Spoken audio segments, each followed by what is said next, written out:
ladies, gents, peoples everywhere. Hey, quick things. I will show you Jack's face really quick so you guys know who the infamous Jack is. Those of you who don't know who Jack is, anyways, I'll throw him up there so you know.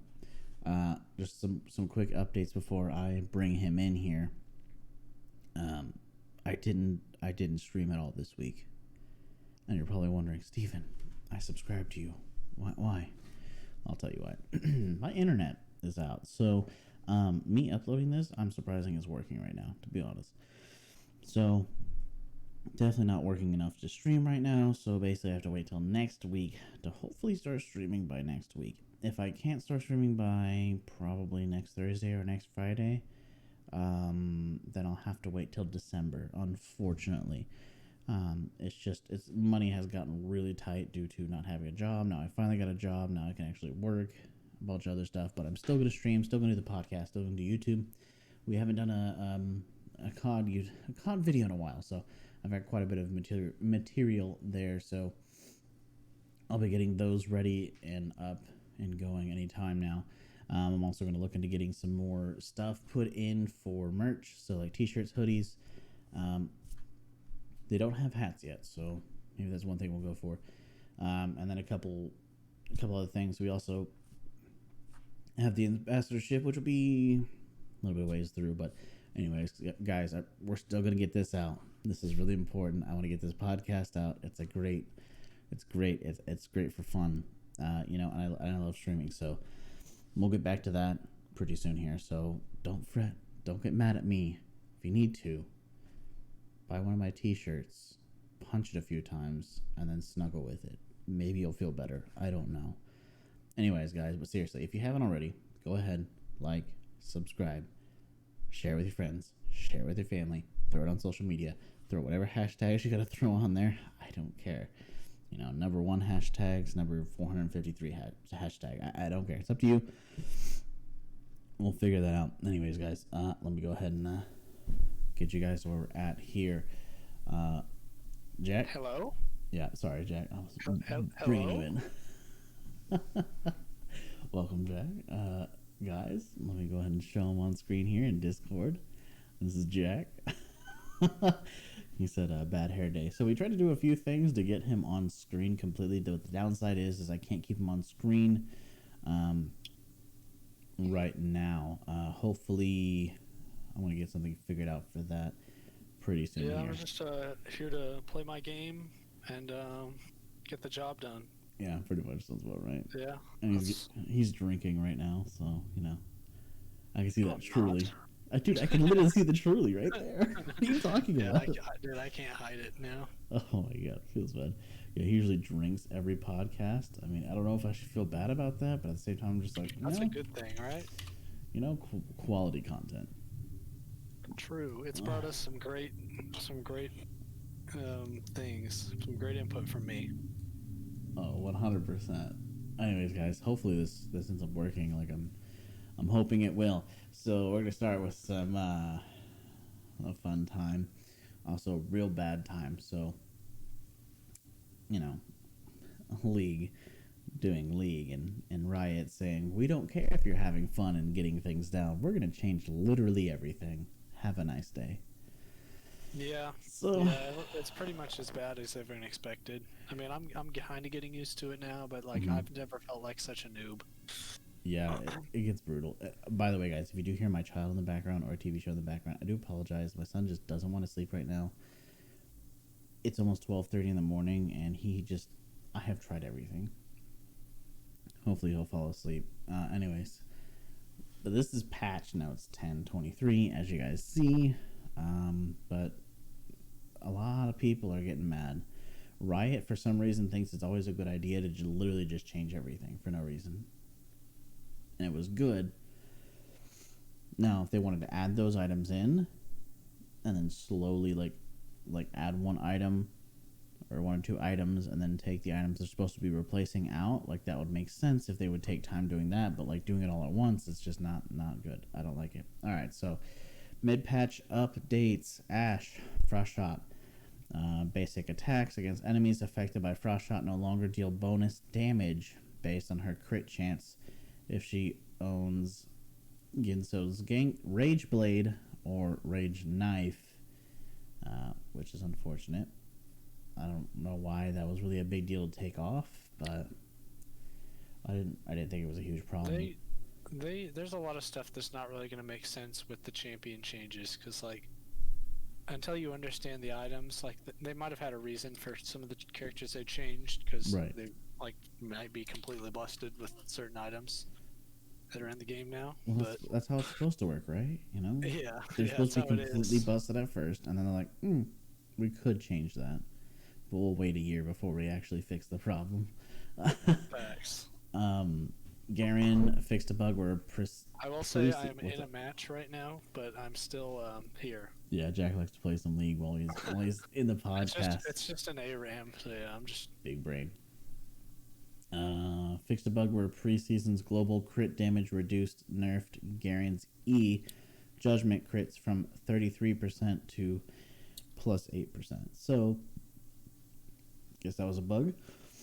Didn't know that was a bug. I don't play Garen often, so I can't tell you much about Garen. If that's really what was happening or if anyone's experienced it, I don't know. Kassadin, health growth from 90 to 105. Our mana cost, so it went from 50 and then up to, I think it's a 6 or 8. I can't tell. Looks like a 6. So 50 and then in parentheses up to 600 on 5th cast. Now it's gone to 40 up to 640 on 5th cast. So we'll see how that goes. People are probably pissed about it. Victor. So his E Victor damage. is OP as hell right now, by yeah, the way. His E damage went from 70, 110, 150, 190 to 30, right? AP, 70% AP to 70, 110, 150, 190, 230. Pretty much stayed the same. And plus 60 AP instead of the plus 70. His E aftershock damage, 20, 60, 100, 140, 180 is what that looks like, plus 60% AP.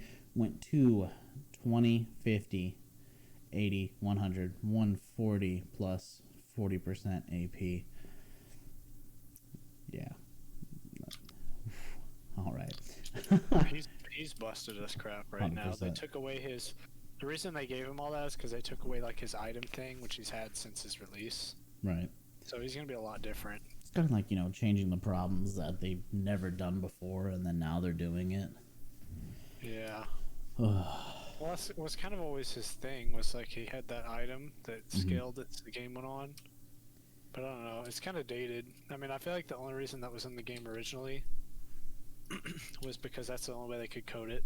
Right. Now they can just give champions like that scaling abilities. Gotcha. Makes sense.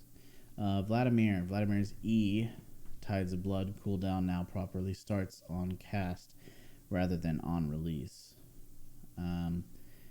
Eclipse proc damage went from 6% targets max health to 6% targets max health, I guess. Or maybe that might have been an 8. I think it's an 8.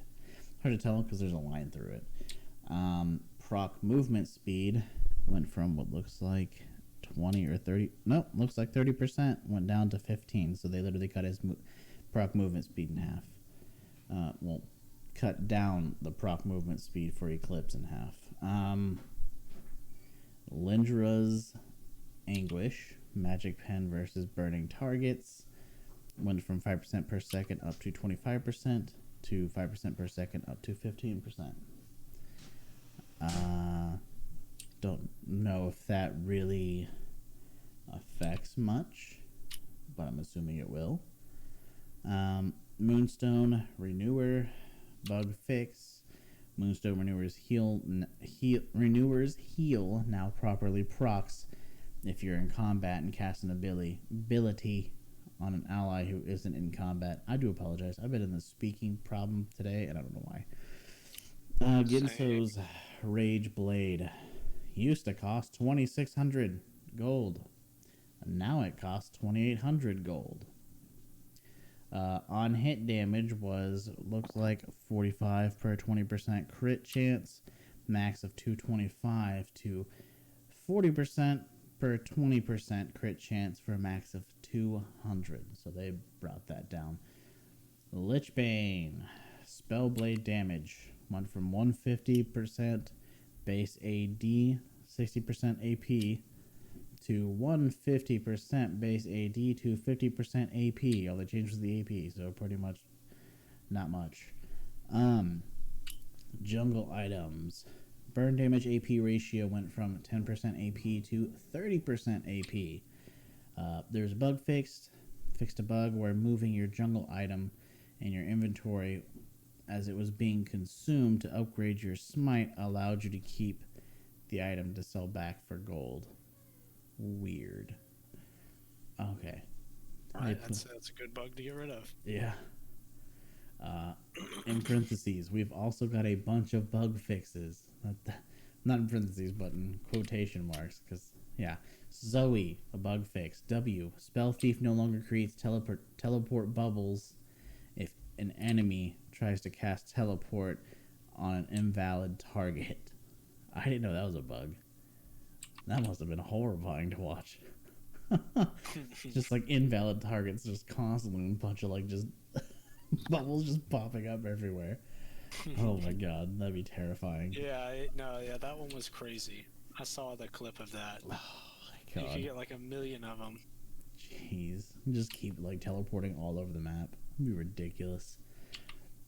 Elder Dragon bug fix. Riftmaker no longer causes Elder Dragon's burn to last indefinitely until the target dies.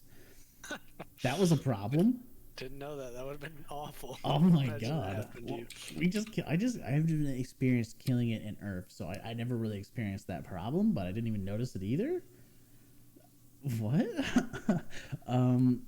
Another bug fix for Elder Dragon is the Collector's Execute no longer procs off Elder Dragon's Execute, creating a loop against invulnerable targets that immediately killed them when the invulnerability wore off. I didn't know that was a bug either. I haven't heard anything of it, and I didn't notice it at all. Gale Force had a bug fix, fixing a pathing bug that occurred if Gale Force's third missile did not have a target to hit. I don't know what it would do. Like, I haven't experienced Gale Force having a problem because I don't use many champions right now. Haven't been playing a champion right now that would use Gale Force. But it doesn't really tell you what happened originally to that third missile. Pretty good item. Yeah, but it was saying like it fixed the pathing. It was a pathing bug that it fixed. So if Gale Force's third missile didn't have a target to hit, okay, it doesn't go into detail. So I don't know what the problem was, or like what would happen if that third missile didn't have a target to hit. Yeah. Did it just keep going or disappear? What? Bramble Vest. I actually do not know. Yeah, I couldn't know anything. Bramble Vest had a bug fix. Bramble Vest no longer loses the ability to apply grievous wounds if its owner dies. That's really good. I didn't know that was a bug. Unfortunate. Corruption Potion bug fix. Fixed a bug where Corrupting Potion would stack indefinitely by moving in and out on the item shop border. Beforehand. That's, oh my god, dude, same.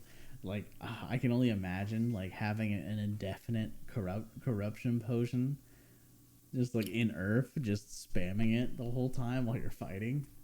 Oh my god, dude. But basically, fixed it because it would stack indefinitely by moving it in and out of the item shop border. Wow. That's hilarious. I don't know who found that one out, but they must have found out the hard way. Or by accident, one of the two. Doran's Shield and Doran's Ring bug fix. Bonus damage to minions is no longer lost on death. That was a problem? Okay. Doran's Ring bug fix. Doran Ring's passive mana regeneration has been properly removed. Okay. Let's scroll down here. New items in their shop. I don't want to look at them. It hurts me. Hold on. Okay, here we go. We're just gonna go to mythical items. Mythic items. Gale Force mobility. Gale Force gives marksman champions a way to dodge high impact skill shots or aggressively finish off low health targets. Total cost 3,400 gold. Build path. Noon quiver. Cloak of agility. Pickaxe. Plus 625 gold. Attack damage 55, attack speed 20%, critical strike chance 20%, effects. Dash in target direction, firing 3 missiles at the lowest health enemy near your destination, prioritizing champions. Deals a total of 180 to 315 levels less than or equal to 10 to 18. 45% bonus AD, magic damage increase against low health targets by up to 50%, 90-second cooldown. Grants all other legendary items 3% movement speed. Kraken Slayer, which is an anti-tank item here, it would seem. In quotation marks, I say... It's like the one that crit champions go now. Right. I don't know that it's a crit item. It probably is. Yeah, it is a crit item. It looks like it because it's got a critical strike chance of 20%. Oh yeah, that's the one that like your traditional ADCs go. Kraken Slayer allows a free-firing marksman to cut even the beefiest enemies down to size. Is what they have as a quote there. Base stats 3,400 gold. Build path Noon quiver, cloak of agility pickaxe 625 gold. Attack damage is 60, attack speed is 25%, critical strike chance is 20%. Effects bring it down. Every third basic attack deals an additional 60 plus 30% bonus AD true damage.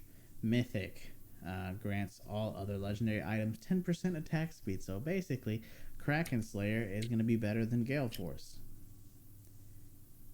in the long run, in all honesty. Immortal Shield Bow. It says survive burst. They quote, Immortal Shield Bow helps marksman champions survive burst damage and fight their way back from the brink. Cost is 3,400 gold.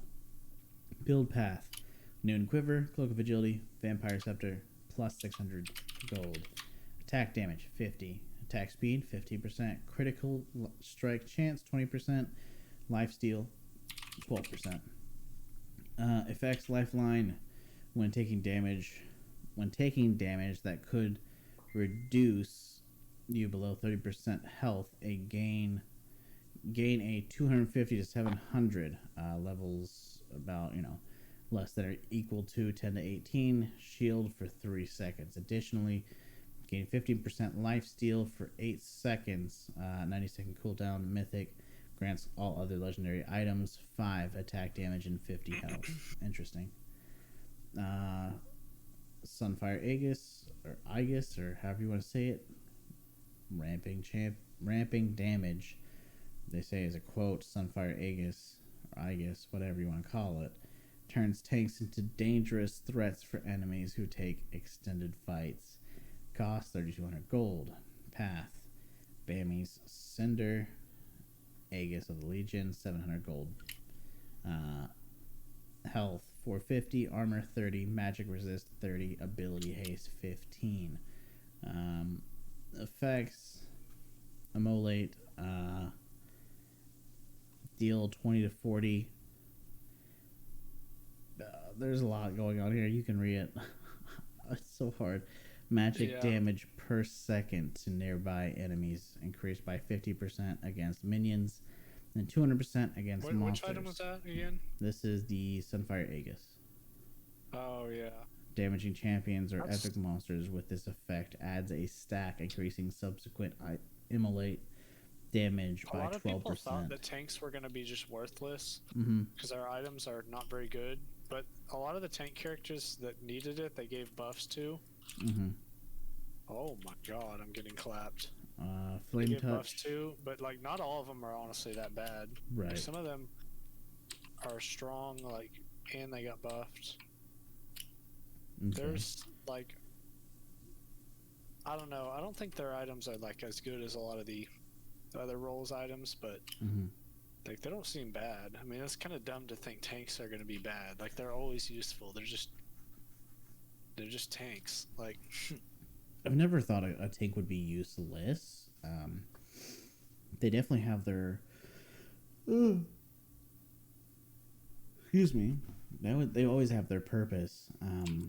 It's really hard to make a tank useless when their purpose is to be tanky. yeah, you Like can't their just very like take the purpose. health off their items before they're useless. Yeah, their very purpose is to tank everything so you can put in shots. Yeah. It's basically what they're there for. Basically, so they got on this same thing item here. It's they got flame touch, maximum immolate damage, or immolate stacks. Your basic attacks burn nearby enemies for your immolate damage per seconds for 3 seconds. Mythic grants all other legendary items 5 ability haste.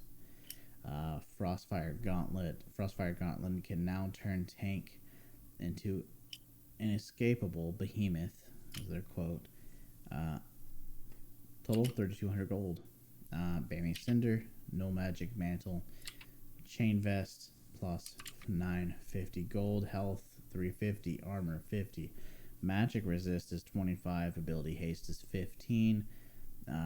Immolate deal 20 to 40, levels 1 to 18, plus 1% bonus health.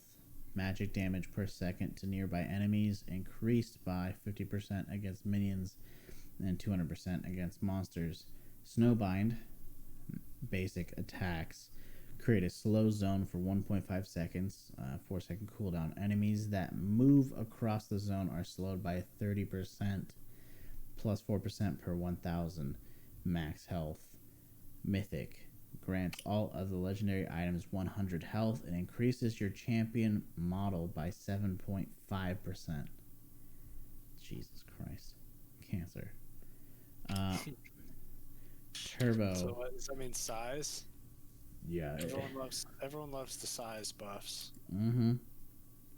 Just get like physically bigger. Now this looks new to me, and maybe it's not, and I'm just dumb because I don't play tank characters. But Turbo Chem Tank. Oh man, I love that item. Initiation. So far, it's like the new Righteous Glory. Oh, okay. Yeah, because you that's the use thing. it speeds you up. Like, I built it on ARAM with Shen a few times, and like I'm enjoying it. For the tanks who love starting fights, Turbo Chem Tank allows them to lead the charge in a battle. That's their quote for it. Base stats: 3,200 gold, build path, Bammy Cinder, cloth armor, Negatron cloak, plus 1,000 gold. Health is 350, armor 25, magic resist 50, ability haste 15. Immolate deals 20 to 40. Levels 1 through 18.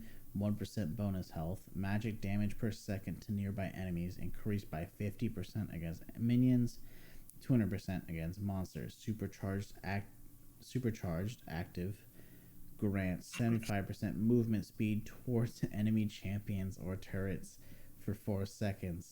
Once near an enemy or after 4 seconds, a shockwave is emitted that slows nearby champions by 40% for 2 seconds. 90-second cooldown. Mythic grants all other legendary items 5% tenacity and slow resist. God, that looks horrifying. I was enjoying that item. Like, I don't know if it's as busted as the others, but like, I would probably put it pretty on good. Close to busted. That seems a little too beefy in my opinion. Especially with that slow and that shockwave. You get that slow going and you hit everyone with it. Yeah, dude. Instant death for the rest of them. Especially if they're trying to escape. Dustblade has, their quote was, with Dustblade, assassins can keep their enemies guessing while wreaking invisible havoc in team fights. Excuse me, scoozy. 3,200 gold. Hey, we just killed their whole team. Nice. Build path. Serrated Dirk. Caulfield's Warhammer plus 1,000 gold. Attack damage 55. Lethality is 18. Haste is 20. Effects. Night Stalker. Attacking a champion deals an additional 100 plus 30% bonus AD physical damage and slows them by 99% for 0.25 seconds. 15% cooldown. 15-second cooldown. When a champion that you have damaged within the last 3 seconds dies, this cooldown is refreshed and you become invisible for 1.5 seconds. That item is busted. 100%. That item is mega busted. Oh my like god. the times I built Duskblade, like some of the items I've said like are pretty good. Wow. Like Duskblade, I had no freaking question. I was like, that's busted. Yeah. Like it's so dumb. Like pretty much all the champs I build that are the strongest. Grants all legendary items 5 ability haste. Yeah, no, I was just gonna say right now. The dude, extra just, ability on it is so like it's overkill. Like those effects that almost seems way too much. Like a lot can happen in 0.25 seconds, not even half a second, but they drop your movement, slows you down, slows your movement by 99% for 0.25 seconds. To a lot of people, that doesn't seem like a lot of time, and you're like, oh, that's fine, you can bounce away. No, because you can get jumped and within that time stunned several times, or you can be dead instantly after the stun.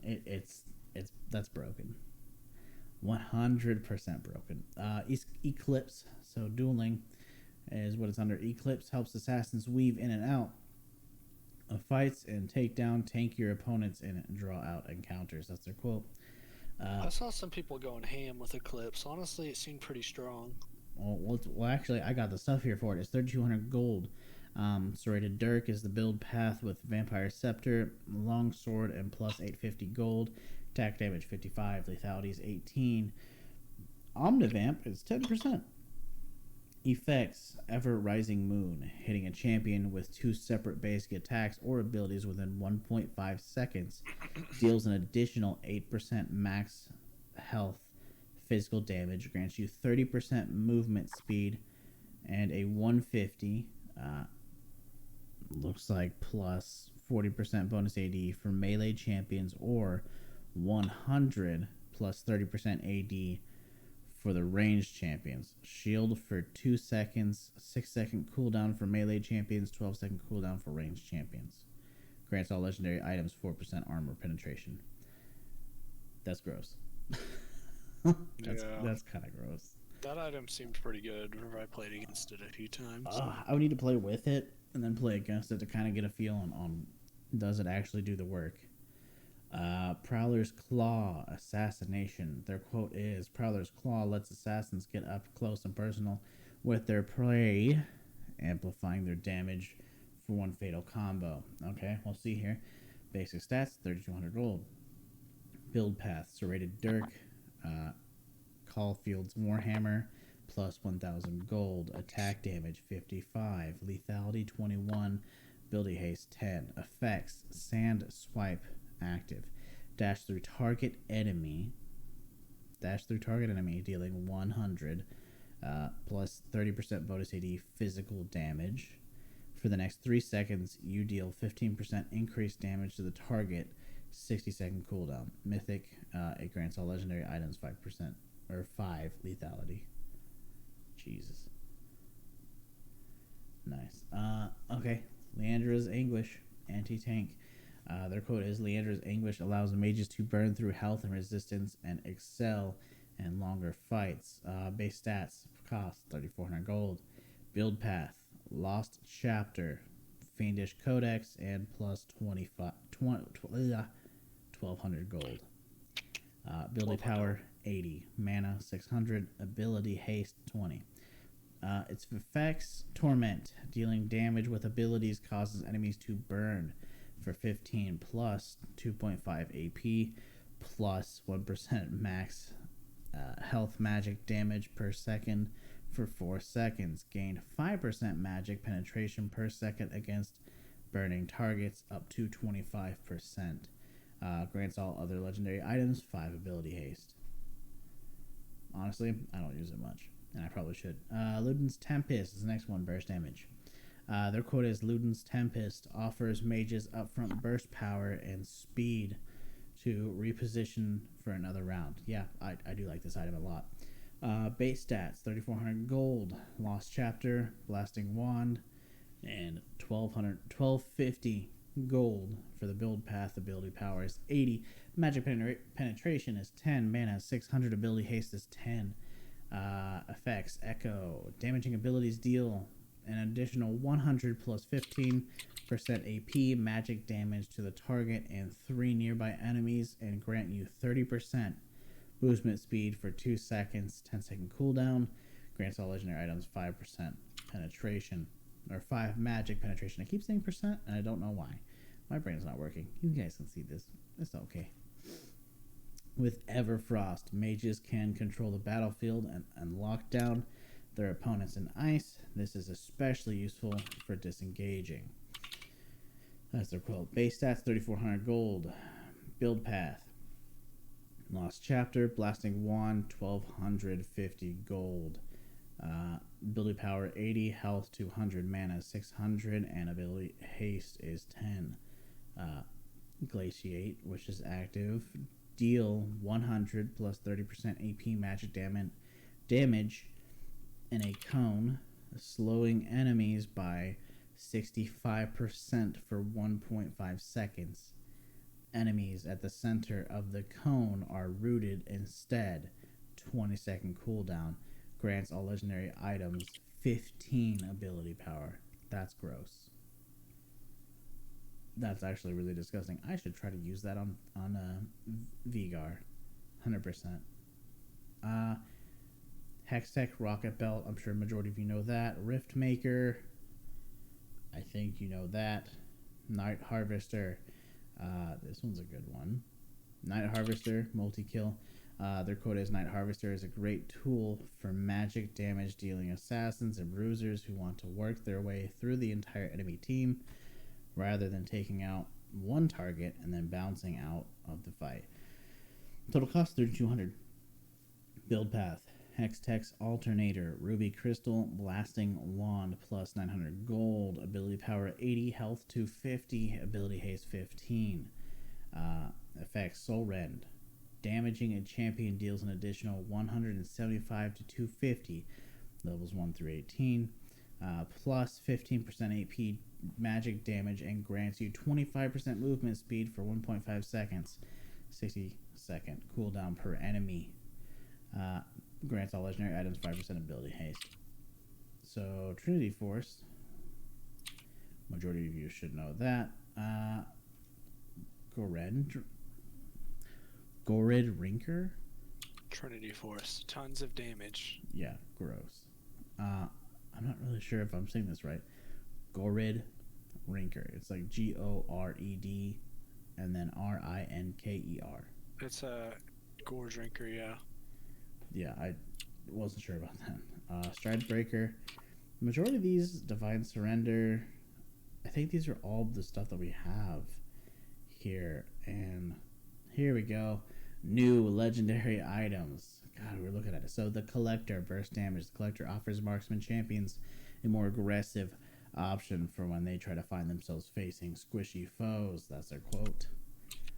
Total cost is 3,000 gold. Build path. Serrated Dirk, Pickaxe, Cloak of Agility plus 425 gold. Attack damage is 50. Critical strike chance is 20%.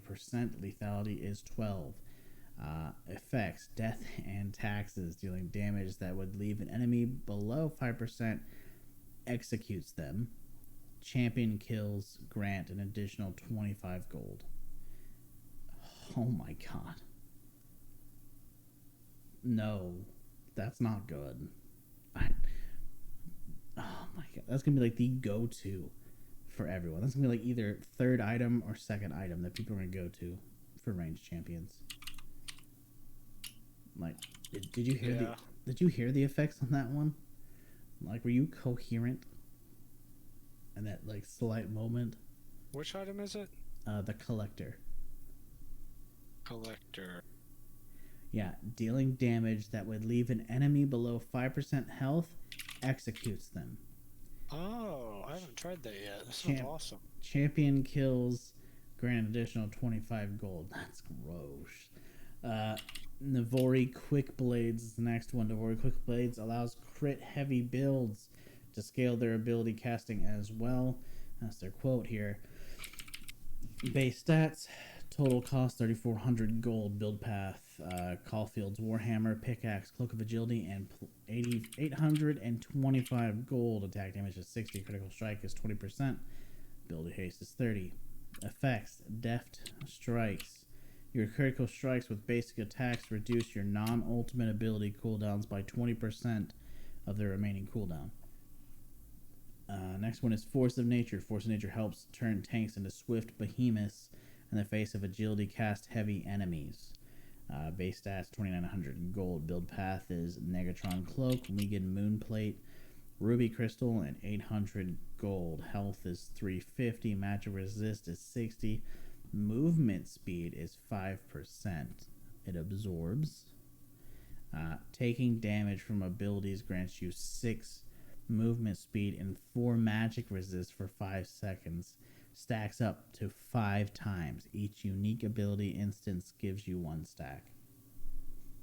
That item seemed pretty good. Oh, that looks super nice. Yeah, that'll make you like freaking mega tanky, like if say the other team's all AP. Mm-hmm. Serpent's Fang. Build that on like Mundo. If you're from Mundo against AP champs, you'd be untouchable. Oh, 100%. Easily. No problem. Serpent's Fang. Serpent Fangs helps assassins strike back against shield-heavy compositions that formerly rendered them weak. That's their quote. Basic stats is 2,800 gold is going to be your price there. Your build path is serrated dirk pickaxe and 825 gold. Attack damage is 60. Lethality is 18. Effects is Shield Reaver. Basic attacks and abilities deal 50 and plus 40% bonus AD additional physical damage to shield targets. Okay, so it could be an extremely useful item if you liked playing Assassin's characters. Horizon Focus, that's a damage amp, gives long range artillery and control mages another damage alternative than that loops into their play style. That's their quote. So that's going to be like your Zareth, probably Xylene, however you want to say it. Probably him too. Base stats 3,000 gold. Maybe Vigar might be in that as well. I'm not sure. Anyways, base stat 3,000 gold. Build path is needlessly large rod, hextech alternator plus 700 gold. Ability power 100. Effects: Hyper Shop, damaging a champion with a non-targeted ability at over 750 range or immobilizing them reveals them and increases their damage taken from you by 10% for 6 seconds. Interesting.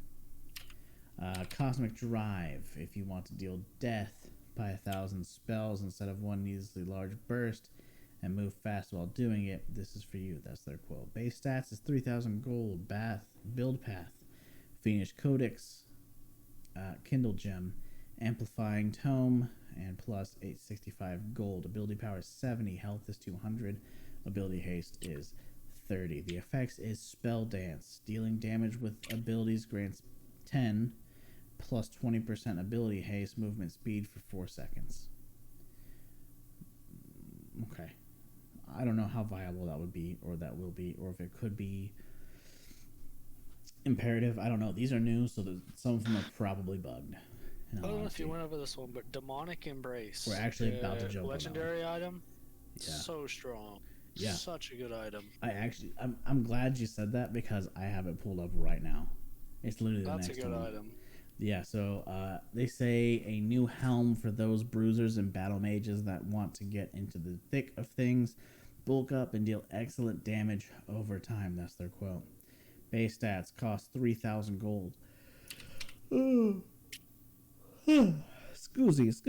I'm yawning again. It's really late for me. Like I'm gonna be honest. Like I started a job, like I told you guys, but man, dude, my bedtime is now like 8 or 9 p.m. now, because I'm getting up at like 4 6:45 in the morning, getting to work, getting to work by 7:30. Usually I'm there at like 7:15. But anyways, working I could be working anywhere between 8 to 10 or 12 hours a day, depending on what's going on that week. So we'll see how that goes. Anyway, so the base stats for this is 3,000 gold. Build path is Blasting Wand, Giant Belt, Amplifying Tome plus 815 gold. Ability power is 70. Health is 350. Effects. Asakana Gaze, dealing ability damage, burns enemies for 1.5% max health magic damage every second for 4 seconds. Gain 10 armor and magic resist while a champ is affected, plus 2.5 armor and magic resist for each additional champion affected. Wow, that actually sounds like a really disgusting item, actually. Okay, cool with that. Cyrilda's Grudge. Cyrilda's Grudge caps off assassin builds, slowing enemies into their graves, with the rest of their items providing lethality. 2 damage with carries earlier and mid-game. Grudge's percent penetration gives its users the means to threaten tanks in the late game as well. That's their quote. Base stats is going to cost you 3,400 gold. Build path is Crawlfield's Warhammer, Last Whisperer, and 850 gold. Attack damage is 45. Armor penetration is 30%. Ability haste is 20. Effects: Betrayal, damaging enemies, slow enemies by 30% for 1 second. So that doesn't really go into much detail, but I get that it does it for 1 second, but then when you hit them again, does it then hit them after that second's up? If you keep hitting them, does it hit them with that another 30% for a second? Like, if you just keep hitting, does it keep going? Like, okay, fine. Silvermere Dawn. The CC cleansing option for fighters and an alternative to Mercurial, which caters to crit users. That's their quote. Base stats 3,000 gold. Build path Quicksilver Sash, Pickaxe Ruby Crystal plus 425 gold. Attack damage 35, health 200, magic resist 35. Effects: Quicksilver active. Remove all disabilities except airborne and gain 40% tenacity and slow resistance for 3 seconds. Can't be used while affected by airborne effects. Okay, interesting. We got Chem Punk Chainsword.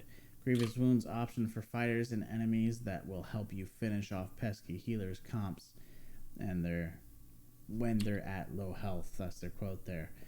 Total cost 2,700 gold. Build path Executioner's Calling, Caulfield's Warhammer, Ruby Crystal plus 400 gold. Attack damage is 45, health is 200, ability haste is 15. Effects: Hacks Shorn. Dealing physical damage applies 40% grievous wounds to enemy champions for 2 seconds. If the target is below 50% health, this effect is increased to 60% grievous wounds. Wow. Chemtech Putrefier, I think that's how you would say it. Grievous Wounds option for support champions, which is amplified by immobilizing enemy champions. That's their quote. Base stats 2,300 gold. Build path is Oblivion Orb, Bandle Glass Mirror plus 450 gold. Ability power is 50. Ability haste is 15. Base mana regen is 100%. Jesus. Busted. Okay. Yeah. So let's go into the effects. Puff Cap Toxin, dealing magic damage, applies 40% grievous wounds to champions for 2 seconds. Immobilizing champions applies 60% grievous wounds instead. Staff of... It's weird to me that there's like an option now, like for the grievous wounds items. Like you have your traditional one, and you have this new one. Yeah. I actually think the new one's just going to be like objectively better. Like they only left the old one in there because like they didn't want to get rid of it. Right. Yeah, I think everyone's just going to end up going to that, and then the old one will just phase itself out. Probably won't be in the game probably in the next month or two. They'll probably get rid of it. Staff of Flowing Water. New item for enchanters that lets you support mage carries and zoom around alongside of them. That's their quote. Cost is 2,300 gold. Build a path. Hold on, guys. Give me a second here.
Even someone who's insane like me.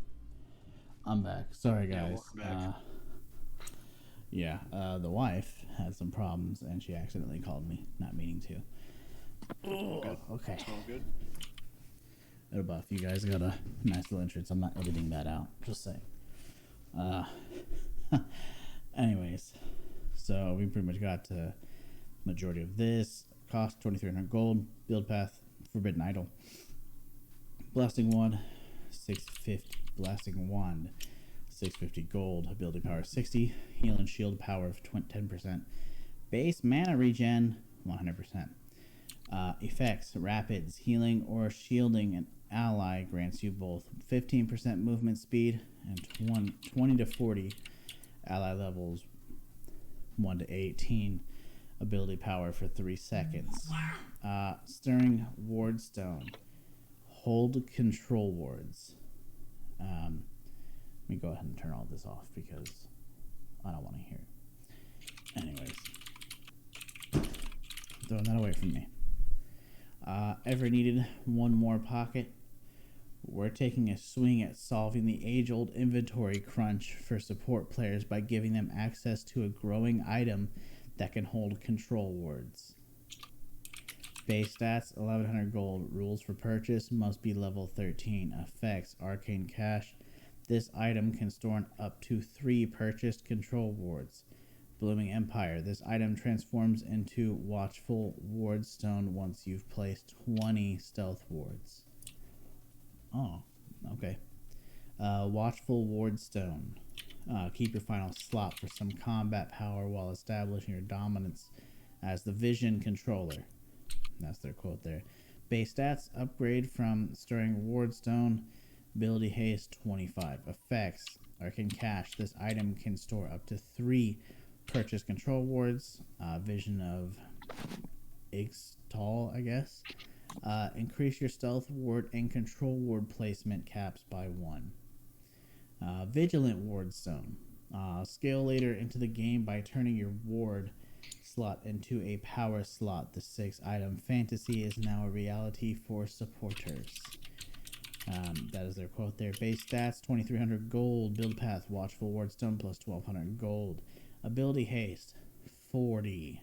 Movement speed, 10%. Effects, arcane cash. This item can store up to 3 purchased wardstone. Visions of Ixtal. Increase your stealth ward and control ward placement caps by 1. Rules for purchase, requires Watchful Wardstone. Upgrade from Stirring Wardstone to purchase. Update to legendary items.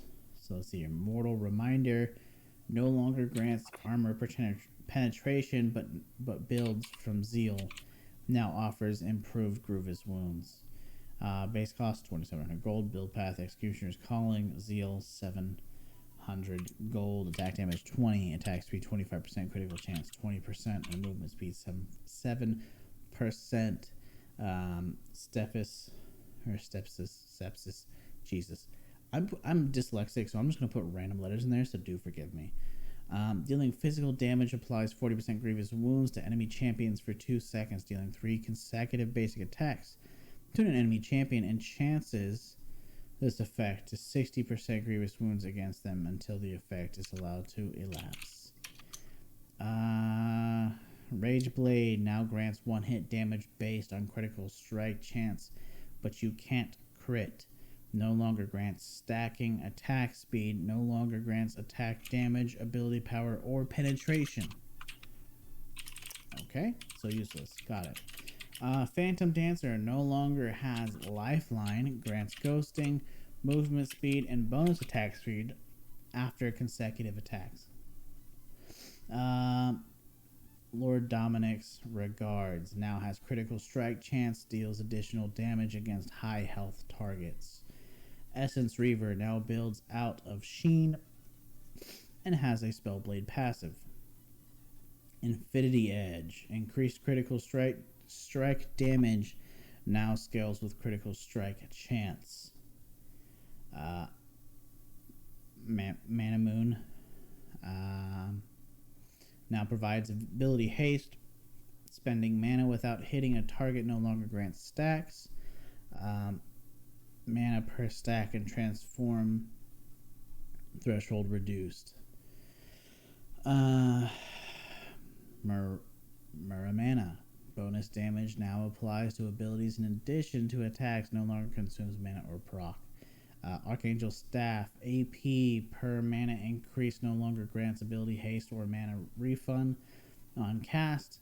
Spells mana. Spending mana without hitting a target no longer grants stacks. Mana per stack and transform threshold reduced. Let's see here. Seraph's Embrace. AP per mana increase now also grants mana per AP. No longer grants ability haste or mana refund on cast. No longer grants a shield. Lichbane. Spellblade damage and a cooldown increase no longer grants mana or ability haste. Blade of Ruined King. Movement speed active is now a passive. Black Cleaver now deals missing health damage against fully stacked targets. No longer grants movement speed on hit. Hydra. Ravenous Hydra.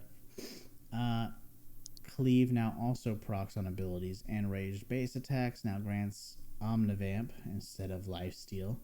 No longer grants health regen. Active removed. Titanic Hydra now grants AD based on health. Cleave now also procs on ranged attacks. No longer grants health regen. Active removed. Wit's End now grants movement speed on hit instead of healing. Maul of Malmortius. I always get these wrong when I try to say them, so I'll go with Maul, okay? Lifeline Shield increased, bonus stats on proc removed. Death Dance. Omnivamp replaced with Bleed Cleanse. Movement speed and heal on takedown. Magic damage no longer reduced and converted to bleed. Steric's Gauge. Base shield decreased, but now scales with a number of enemies in combat. Now grants healing base on enemies in combat. Tenacity removed. No longer melees only. Okay. Randuin's Omen. Active. Also reduces... It's active now. Also reduces enemy AD and crit damage. Now passively reduces damage taken from the basic attack, not just crits. No longer reduces enemy attack speed when hit. Frozen Heart now passively reduces damage taken from basic attacks. Gargoyle Stone Plate. Active. Converted to a Decaying Shield. Passive grants resistance to taking damage. Abyssal Mask. Passive change to increase damage on immobilized enemies. Thornmail. Damage reduced and now applies improved grievous wounds upon immobilizing an enemy. Zeke's Convergence now grants bonus 1 on hit damage to your linked ally or on targets you have immobilized. Knight's Vow. Damage redirect increased. Now grants movement speed toward low health partners. No longer grants armor, passive movement speeds towards partner, or heals from partner damage. Morlanonomicon, I think I said that all correctly, now grants access to improved grievous wounds, no longer grants magic penetration. Sanguine Blades now provides physical vamp instead of life steal. Oh, there's some legendary items, balance changes. There's so much stuff that we can go through. If you really want me to go through every single one of this, we will. But today, we're not going to, because there's a lot of stuff to get to, and I feel like we will never make it there if I continue to do this. So, before we go any farther, I need to actually open something up really quick for you guys, because it's really imperative. And I should have had it open beforehand, but I'm a big dummy, so forgive me on that. Not a big deal, though. It wasn't that hard to find because it's kind of there. So you guys saw me go through the whole steps, which I'm done. I should have just put it on cam so you guys couldn't see the steps. Anyways, this is Raze, okay? Now, I understand that up at the top here it says ReppSports, but that's fine. That's not a big deal, all right, guys? It's really, really not, okay? So... Did you say Raze? Yeah, Raze Energy. Holy freaking crap, dude. We're going to go into some massive shit. Oh my god. Oh my god. So good. They've got a lot of stuff here. So the fact of the matter is they don't have just energy drinks. They've got a bunch of stuff. So they got energy and focus, pre-workout, build muscle, weight loss, protein and food, recovery, and of course samples. I need to work that out in my gym regimen. Dude, you do. For sure. Yeah, look at this. Baby mode. Hold on, let me pull you up on screen. Do that again. I was like, maybe it's gonna take me to the next level. Dude, it definitely will, 100%. Without a doubt, dude. Jeez. But no, Raze Energy, amazing drink. I mean, for an energy drink, I like energy drinks. I really do like energy drinks. They make me very happy, and they shouldn't, but they do. Now, I wanted something that I wasn't going to feel like garbage off of, and surprisingly, in a weird way, Raze did, because the majority of the time, I've tried stuff that was 0 calories, 0 sugars, 0 carbs, all that stuff, and they taste horrifying. I've had the Monster versions, I've had the Red Bull versions, I've even had the Nosmert versions, and man, I feel so sick even trying just the worst ones. So, honestly, guys, these guys are great, okay? And they do a lot. All right, so I have a discount code for you. I believe it's 15% off, okay?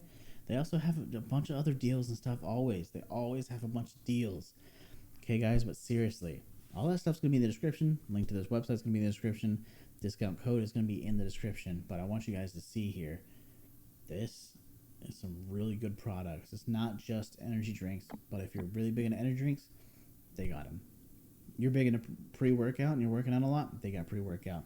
You need to go to sleep, they have stuff to help you go to sleep, and it doesn't taste bad, and you don't feel like garbage when you wake up. Because I can tell you what, I've taken regular melatonin, I've had to take regular sleep medicine, I feel like trash after I wake up. I've actually got some sample packs sitting over here that I've used of the hypersleep, and let me tell you what, I don't feel like garbage when I wake up, and on top of that, I stay asleep longer, which is amazing, by the way. When I tell people I have trouble sleeping, they always recommend melatonin, and I'm like, the time I tried melatonin, like, I was like, this is not for me. Like, you feel like crap the next morning at least. 100%. Pretty much half the next day you feel like crap, and then you get addicted to melatonin, and like you can't sleep without it. Yep. And then it's just useless. Like, then you're just freaking addicted to. It's like being addicted to nicotine. Like, you just.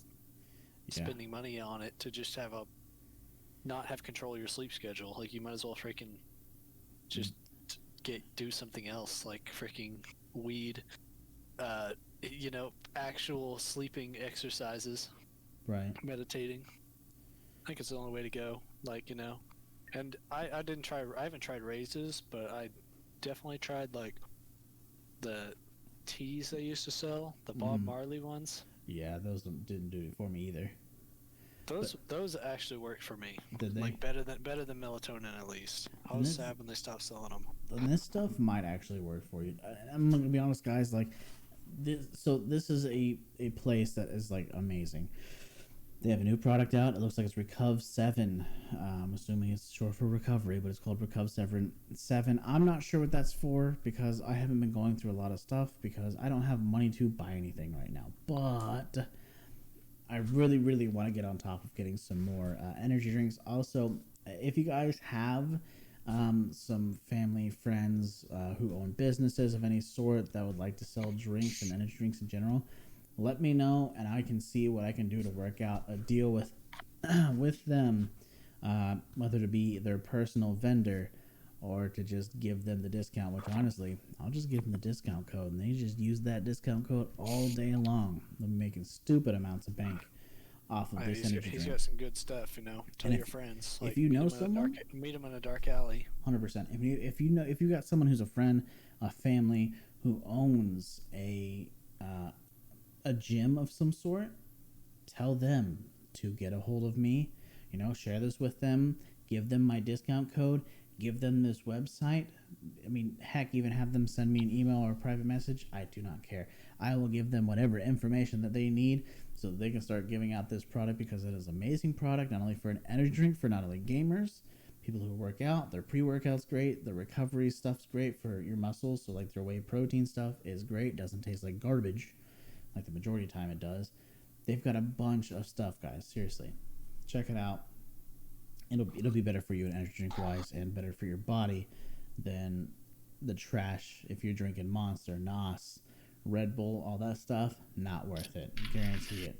Anyways, guys. Yeah, I game pretty hard. Jack goes, I game hard, man. Especially on Raze Energy. Raze Energy. Best stuff ever, I promise. Okay, so we're going to laptops.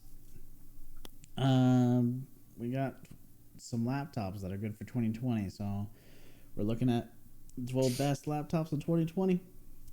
New Dell XPS 13, a 1610 Ultrabook that offers everything you need in an everyday laptop. Doubt it. Acer Spin 713. It's a Chromebook. Acer delivers unusually powerful specs for a Chromebook OS. If it says Chromebook, I'm not buying it. Without hesitation, I will tell someone no. I'm going to be honest, Chromebook, it's just not, I can't. We got a Spectre 36013, best convertible laptop. It's 4G LTE, empowers you to stay productive anywhere. MacBook Air, which is number 4, best affordable Apple laptop. You get a reliable OS, good battery life, and good performance. That's a lie, and I will not be told otherwise because MacBook in general are bad. That one just came out, right? Like really recent. Yeah, it just came out recently. I will say though, until they switch over their charging over to Type C, Android and non-Apple products have been doing for a long time, they'll be able to actually compete. But until then, don't even. Number 5 on the list is Lenovo. It's so stupid how they do that, because it's just to bottleneck their users into having to buy more of their stuff. Oh, it totally is. It's so dumb. They're like, oh, we know you'll buy it because you have an Apple product, and if you have at least 2 to 3, if you have at least 2 Apple products, you will get more Apple products because of the ecosystem. I'm like, the ecosystem's not worth it, guys. It's really not for the performance. That's so dumb. Literally every other phone company, every other computer company does not do that. And Apple's over here we're so huge, we don't even care. We'll just make our own stuff. Yeah, it's kind of like the whole Intel and make it way overpriced. It's like the Intel and AMD. That whole problem mixed between the both when it comes to graphics or GPU. So because Apple's we're name brand. It's a name. People buy us for the name. Yeah, they do. Because they think they look really cool and Apple's a great phone, but it's actually not a great phone. You guys are starting to get the things that Android has had for years. Like that, that little swipe to text you just recently got within the last year and a half? Android users have been using that for 6 years now. You're able to download authentication codes by just opening up the message and then it goes straight in. Android's been doing that for a few years now. So I mean, the fact of the matter is, it's just, I will never buy an iPhone. I will never buy an Apple product unless I absolutely have to. And now I don't need to because let's just say, guys, I am ready for actually a Zen book, which is kind of funny. There's a couple books I would like to use, but I'm not going to buy an Apple product ever. Unless it would be for a review. No. Will never buy it. I'm sorry. I can't. Anyways, so let's go to number 5. Lenovo Flex 5. It's a budget Chromebook. Wouldn't buy it because Chromebook. It's also like that, but except for I won't buy Chromebook because you can't do much. Surface laptop. It's an Ultrabook 3-2. Instant on-touch screen and top quality specs. Okay. Acer Swift 3 Ryzen 7. Cheap, powerful laptop. No other device has its price range hits the same power benchmarks. Asus ZenBook 13, best ultra slim portable laptop, comes in a 0.55 inches thick and 2.5 pounds and still gets speedy performance. Asus Chromebook, already garbage because it says Chromebook. Best mid-range Chromebook, trash. A balanced device that offers just enough memory and a convenient backlit keyboard for long work hours. Not just enough. I want it to go above and beyond. Sorry, Chromebook. Razer Blade 15. God, I was really hoping this was going to be on the list, and it is because Razer makes some really good laptops. Best gaming laptop, you'll get superb NVIDIA graphics and a surprisingly thin form factor. Razer does? Yep. Like Razer. Oh, Razer. Like, yeah, like mouse, keyboards. Why did I think of the scooter at first? Hey, dude, I think they did that on purpose. And why did I think of the Motorola Razer also? My mind went in like 2 different places, and neither of them were correct. Dude, I had a feeling like if Blade wasn't in there, like my brain would have went to those two. Why?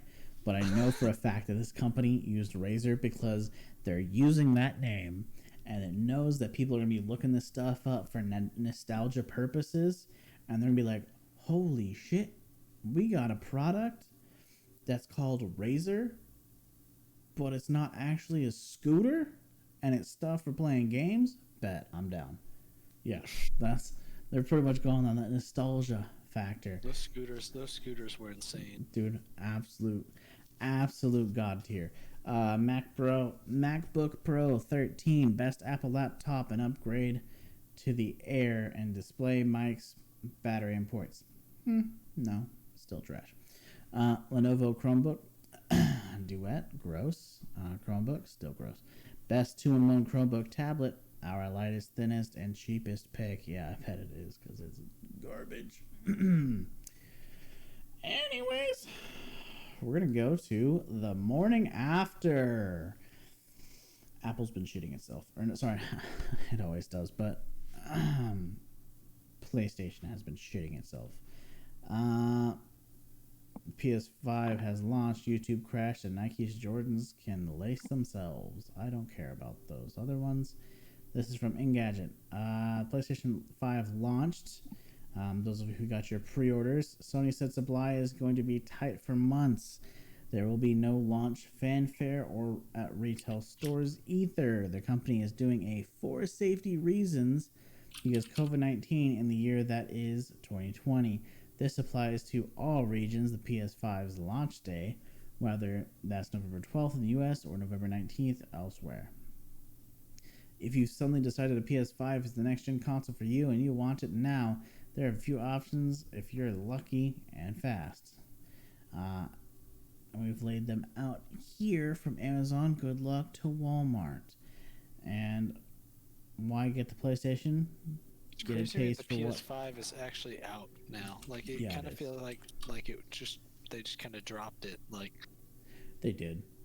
Like people were hyped for it, but like it's just weird to me to think that it's actually out already. Like yeah. What kind of titles we got? We got Demon Souls. We got Spider-Man, Miles Morales, and then we've got Assassin's Creed Valhalla, So Godfall, basically, I don't know what this is, but it's up here. yeah, we've got some good games. I think the next Horizon Zero Dawn, the second one's Yeah, supposed to be this coming out looks on cool. PlayStation 5. Those are some good games. But like I said, guys, I'm serious. You should just always rule of thumb: never pre-order it. Wait 6 months in advance because people will get all the problems figured out and you won't have to deal with them. Just saying. Yeah, I That's what would I'm think, pretty much saying. especially looking back at both the PS4 and the PS3, we've Mm-hmm. seen issues with.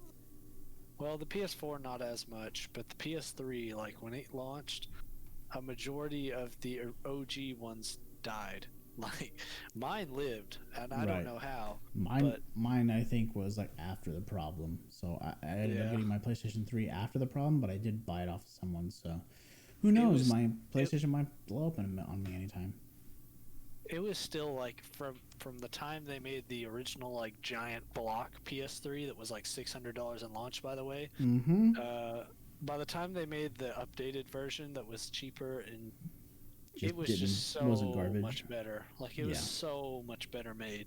Yeah. That's It why you didn't always it didn't wait. run so hot. It didn't like have all those issues. So Mm-hmm. like that's why I don't really go for launch consoles. Like I don't even go for that, launch PC parts. Like I always want to give it like a benefit of 6 months, because the thing is that I've discussed this before, and Jack wasn't here for that podcast. It was discussed with Dakota. But what happens is when these companies get the benchmarks that they want, they get the benchmarks, but they're not actually testing it for what would happen in the real world. They're just testing for the benchmarks. That's it. They're not testing anything else. They don't care. So when it goes to launch, people start finding those bugs and like, man, we'll fix it as they come in. Instead, they should have taken the time and resources to fix all the bugs that they could possibly find. So when it finally gets out to people, people aren't going to be pissed off. There's not going to be any problems. And if there are minor issues that they can fix building their brand, even though their brand's still massive, that's what they should have done, which it's ridiculous. No matter what, every company's going to do this. Why? Because they need to get it out. Oops, excuse me. They need to get it out fast. it's a lot easier for them to just let the users find the bugs, because like them going through and trying to find all of them would take a lot longer, and people are going to buy it anyways, so who cares? Yeah, that's pretty much all they're thinking. They just want to get it out. Anyway, so let's go on here. Next thing, we got a lot of PS5 things. So PS5 suffering from a download queue bug. Suffering from a bug that's causing games and apps to be caught in a queued for download or error state, with the only current fix seemingly to factory reset the console. Yikes. The bug, which has been suffered by at least 3 members of IGN staff, among many reports popping up, appears to occur when a product is first set to download. The bug can then seemingly take 2 forms: either listing the game/app as queued for download, or as having suffered a download error. Both will prompt you to check the downloads menu, which will then show you nothing. The upshot is that your game is stuck in limbo. It won't download, and it can't be canceled and re-download. In all cases, among IGN staff, the PS5 library will show that you own the game/app, but checking the PS5 store will say that you don't, asking you to purchase it. Large numbers of reports have centered on the bug hitting the PlayStation 5 version of Call of Duty Black Ops Cold War, with PS4 version seemingly downloading as normal. 2 IGN staff members, myself included, have suffered the problem with that game. Another IGN staff member encountered the issue when trying to download Godfall, and we've seen reports of the bug hitting Demon's Souls, Spider-Man Remastered, Sackboy: A Big Adventure, and Disney Plus app. So far, the bug has seemingly only affected games or apps with a specific PlayStation 5 version. Activision is recommending a factory reset to those who get in touch about the issue regarding Call of Duty, and that did solve the problem for the IGN staff member. Other users have reported that a factory reset solved the problem too. Many will be loath to wipe their console and download their games again, but no other workaround has yet been found. at time of writing. Sony has not yet commented on the issue. We've contacted the company for a comment. This was from IGN, and the gentleman who wrote it, let's figure it out. Where is his name? Joe Screbbles. That was his name. So it wasn't Royal Eye. It was this dude here. Anyways, but yeah. So basically, it's been having problems. We're going to go to the next thing. PlayStation 5 console breaks completely due to storage glitch. YouTuber ACG says his PS5 is currently 100% dead due to a dastardly storage glitch, likely worrying everyone receiving a PS5 at launch. So I'm going to tell you right now, if you received a PlayStation 5 at launch and it crashed, I told you. You should have listened to me. I've literally told you several times over, never pre-order anything. Wait 6 months to a year after the product is done because you'll get your limited edition items. You'll get your bug fixes. No problem. The unthinkable has happened for unsuspecting YouTuber ACG as his PlayStation 5 review unit has unexpectedly broken completely due to bizarre storage glitch, leaving only a heavy white and black brick where a next-gen gaming machine once existed, with launch day bringing the first consumer shipments of Sony consoles to players' doors in select November 12th launch countries, which has already happened.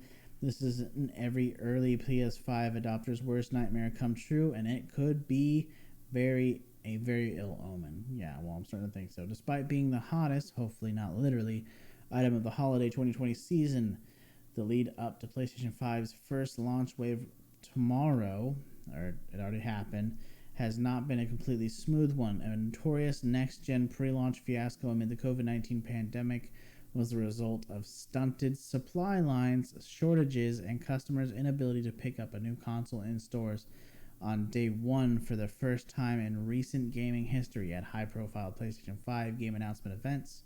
Sony made promises it couldn't keep or never meant to make in the first place, and a small but dedicated uproar has most recently grown audible after the console manufacturer confirmed the PlayStation 5 won't support 1440p resolutions. However, all of that pales to the comparison to the players' now realized fears of completely non-functional $500 gaming machines running their launch experiences. That still horrifies me. That it just doesn't work. That the console had a big enough glitch that this dude, before it even launched, his entire unit just doesn't work, and so basically it's just a paperweight, which is unfortunate. I really hope that others don't have the same problem, but how can he not get it returned at all? It was a YouTuber, so I'm assuming he can either get it returned, but basically it was a glitch, and so his PlayStation's 100% dead. So it's useless. It's literally just a paperweight. Sucks. Yeah. Oh, I get it. He probably got it for free.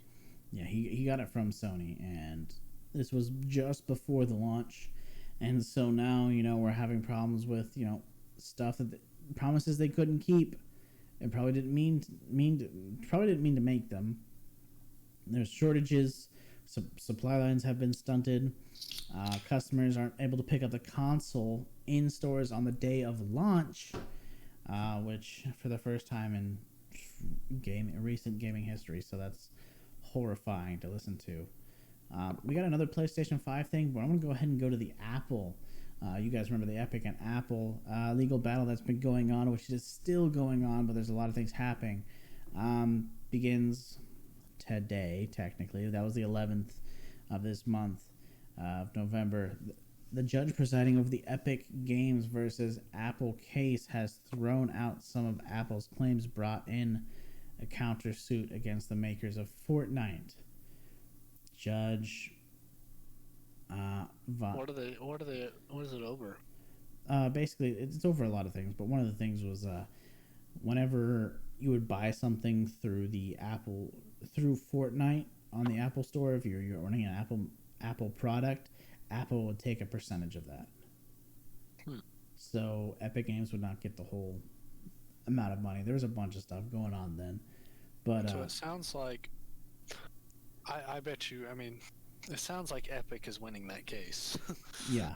Basically, Yvonne Yvonne Gonzalez Rogers explained that she would not accept Apple's claims of theft from Epic and would not award monetary damages beyond those of the breach of contract case the companies are embroiled in.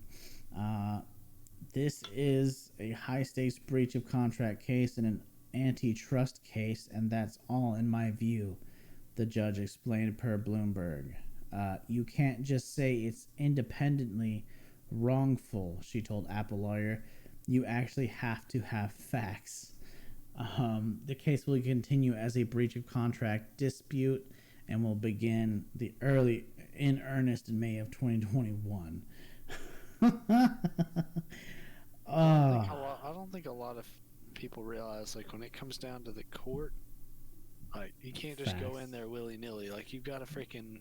Yeah, even for a legal team for Apple. You gotta have a case or you're just gonna get freaking roasted in there. Yeah, and honestly, I'm hoping that Epic wins this. If Epic wins this against Apple, that sets an entire precedent, and it'll either force lawmakers, which I know we don't normally talk about law stuff, we don't talk about government stuff, we don't talk about religion, blah, blah, blah, blah, blah. Okay? I know that we don't, but there are some laws that need to be made to put them in check because they're screwing everyone over, including the customer. So, you know, it's just ridiculous. It's a bunch of things. Intellectual property theft is what a lot of companies will try to claim, especially Apple, because they want as much money as possible because they're greedy fucks. I'm sorry, guys, but your savior when it comes to a phone is actually trash, and you should do your research.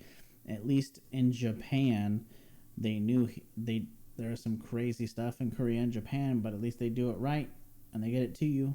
Okay, is it made in sweatshops? Probably, but fact of the matter is they're not going to screw you over, and they give you the ability to do literally whatever you want with your phone. You can completely erase your entire phone's system on an Android and upload your own system to that Android. With Apple, you get a trashy setup, and they're gonna try and bill you for everything. So, like, you know how you got that 25 watt power cord to charge your phone? Well, guess what? They're going to give you a wall charger that is only 5 watts and not 25 watts, so that you will go out and you'll buy their 25 watt charger. They're freaking scam artists. I'm sorry, but I hope Epic Games wins.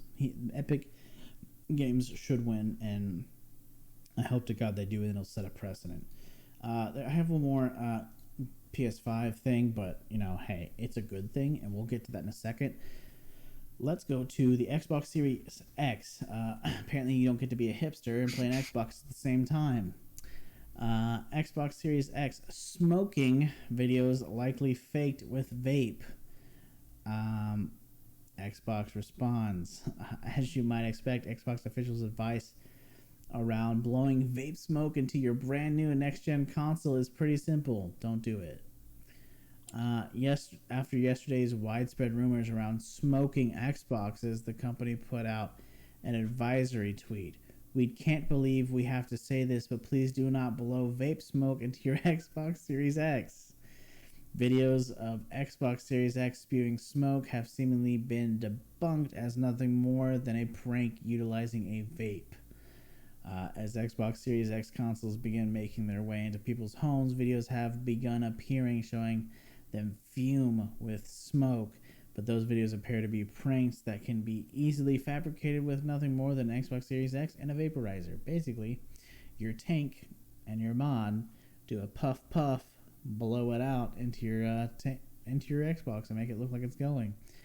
As demonstrated in the tweet from Xbox Studio, not an official Xbox affiliated account, the chimney-like design of the Xbox Series X makes funneling smoke from the back vent through the top vent with vape smoke easily. Let's go ahead and watch this real quick. So basically, this dude's got a vape, he's got a tank and a mod, which it looks like a good sized tank. So he's gonna be popping out some good fat rips there.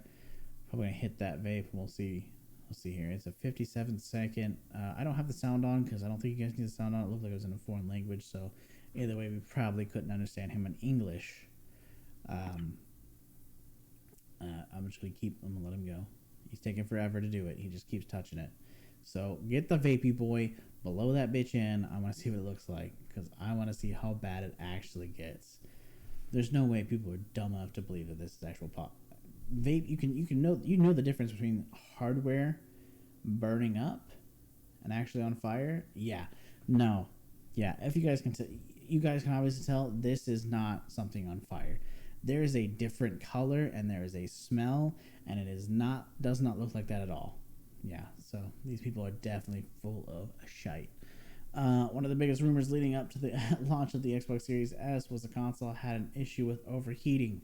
IGN's reviews and others have debunked these rumors using heat tests, but the smoking video seemingly capitalized on those rumors. IGN has also reached out to Xbox for a comment.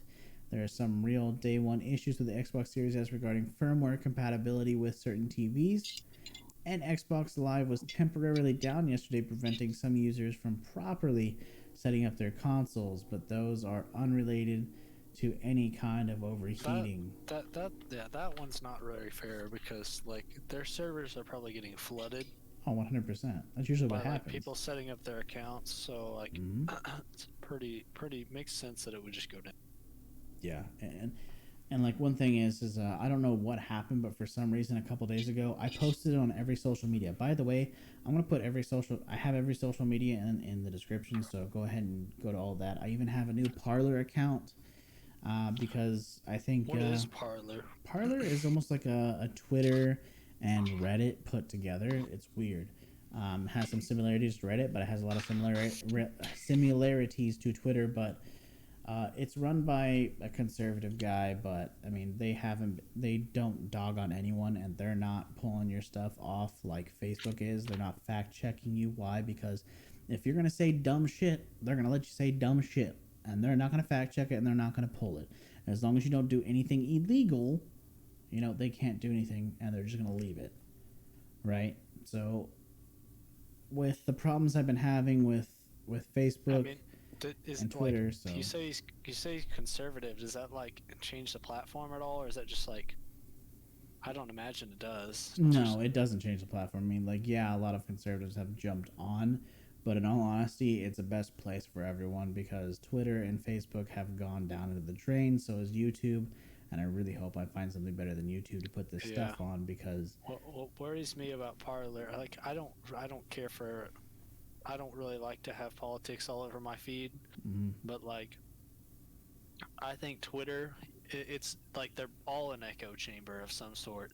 Yeah. And I feel like Twitter is definitely like the liberal echo chamber, or the, Yeah, it's been a lot of that, but I mean, like, so that's why I have a Parler account, so I'm gonna see how well it goes. I know for a fact that I'm getting a little more traction on my tweets. Or I shouldn't say tweets, but on my echoes is what I guess you'd call them, or statements that I post. Because the cool thing is I can post them, I do a hashtag, and then right next to my post, I can see how many people have seen the post. Now, whether they go to like upvote it or downvote it is up to them, but I try to interact with some other things that people will interact with my stuff. But the fact of the matter is I can get anywhere between 20 people have seen it to over 1,000 people have seen that post. So really, it's a solid thing. Dude, just imagine like we're in the pre-Rage compilation times. Once that uploads, you're hitting it big. Yeah. Imagine how many reactions you're getting there. Yeah, true, guys, 100%. Anyways, guys, I'm gonna go ahead and get the last one here. We've been doing this for over an hour and a half now, so let me get to my last one. PS5's DualSense is now supported in Steam Client Beta. Okay. However, support for haptic feedback and adaptive triggers has not been added yet. Those of you with a PlayStation 5, brand new, or even those with a DualSense waiting on one, Valve has announced that the DualSense is now supported in Steam Client Beta.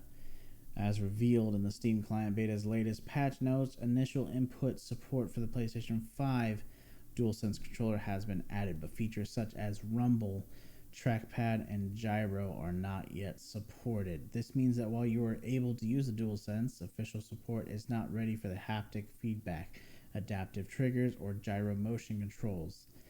It is promising that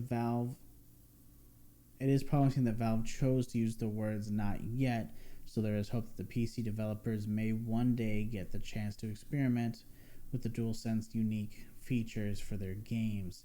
In the DualSense review, we said, with the DualSense, Sony has both made a more comfortable gamepad for traditional gameplay and introduced some very exciting features. The haptics and the adaptive triggers make an immediately noticeable difference in games that make